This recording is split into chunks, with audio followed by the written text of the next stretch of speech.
राज ठाकरे ने फिर उठाया परप्रांतियों का मुद्दा। जो है राज ठाकरे ने अपनी थाने की सभा में एक बार फिर से परप्रांतियों पर हमला बोला है। राज ठाकरे ने कहा है कि जब तक बाहर के लोगों का आना बंद नहीं होगा, मुंबई थाने में विकास नहीं हो सकता। दुनिया में सबसे अधिक बाहर से आने वाले लोग जो बाहर के राज्यों से आते हैं, वैसे लोग थाने में हैं।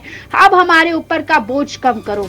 राज ठाकरे ने श्रीकांत शिंदे और नरेश महस्के से ये भी कहा कि अगर आप चुनकर जाते हैं तो इस मुद्दे को जरूर उठाइएगा। अगर महाराष्ट्र में रहना है तो मराठी बोलनी आनी चाहिए। सुनिए राज ठाकरे का बयान। मी गेले अनेक वर्ष सांगतोय की आज या देशामधनं वेगवेगळ्या राज्यांमधनं जी लोक येत आहेत महाराष्ट्रामध्ये,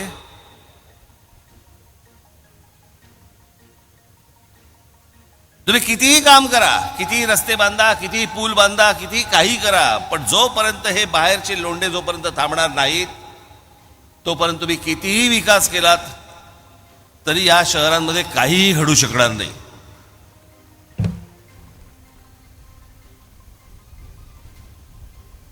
आज खासदार श्रीकांत शिंदे असतील आणि भविष्यातले होणारे खासदार नरेश म्हस्के असतील, उद्या त्यांनी किती फंड आणले, काही आणलं, मी खास करून ठाणे जिल्ह्याबद्दल बोलतोय। मला वाटत नाही भारतामध्ये, संपूर्ण भारतामध्ये, कदाचित जगात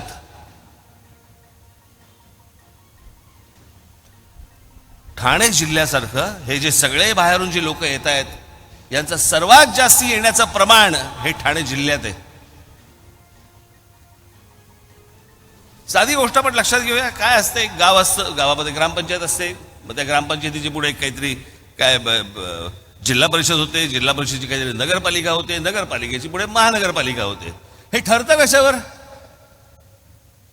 लोकसंख्येवर। बरोबर बोलतोय मी? लोकसंख्येवरती ठरतं। मुंबई उपनगर जिल्हा किती महानगरपालिका आहेत? एक।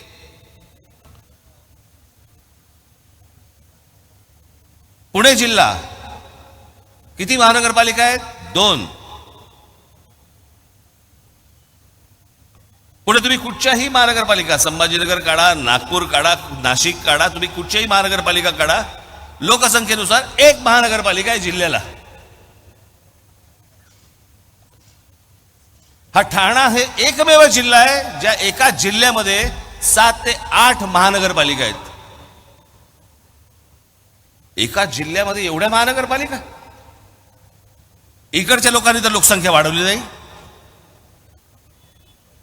म्हणजे जे प्रमाण बाहेरून येण्याचं आहे हे प्रमाण सर्वात जास्ती हे ठाणे जिल्ह्यामध्ये आहे। ठाणे महानगरपालिका, नवी मुंबई महानगरपालिका, कल्याण डोंबिवली महानगरपालिका, मीरा भाईंदर महानगरपालिका, भिवंडी महानगरपालिका, त्याच्यानंतर अजून कुठच्या राहिल्या?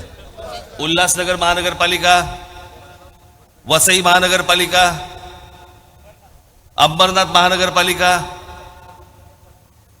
एका जिल्ह्यामध्ये इतक्या महानगरपालिका, म्हणजे विचार करा या जिल्ह्यामध्ये माणसं आली किती आणि येतात किती।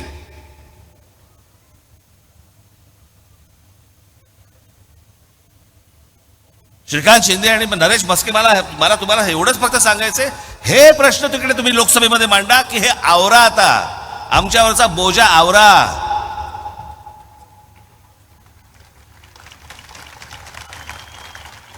आम्ही उद्या इथे काही मेट्रो आणली, काही आणलं, काहीही आणायचा प्रयत्न केला तरी ते यशस्वी होणार नाही, कारण जोपर्यंत लोकसंख्या वाढते आहे तोपर्यंत हे पुरच पडणार नाही।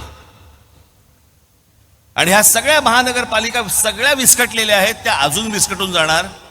जो मूळ राहणारा माणूस आहे, जो मूळ करदाता म्हणून ज्याला आपण म्हणूया, त्याच्या हाताला, नशिबाला काहीही लागणार नाही। ही 18वी लोकसभेची निवडणूक आपण लढवतो आहोत।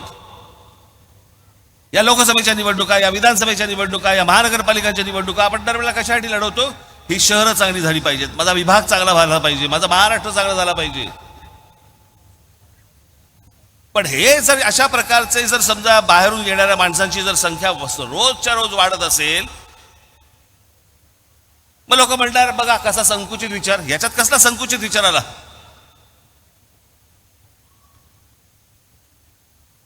महाराष्ट्र मराठी माणसांचा आहे याबद्दल वादच नाही. पण या महाराष्ट्रामध्ये गेले अनेक वर्ष इतके अमराठी लोक राहत आहेत, जे मिळून मिसळून राहत आहेत, तेही आमचेच आहेत, महाराष्ट्रातले आहेत. अट फक्त एक, मराठी बोलता आलं पाहिजे.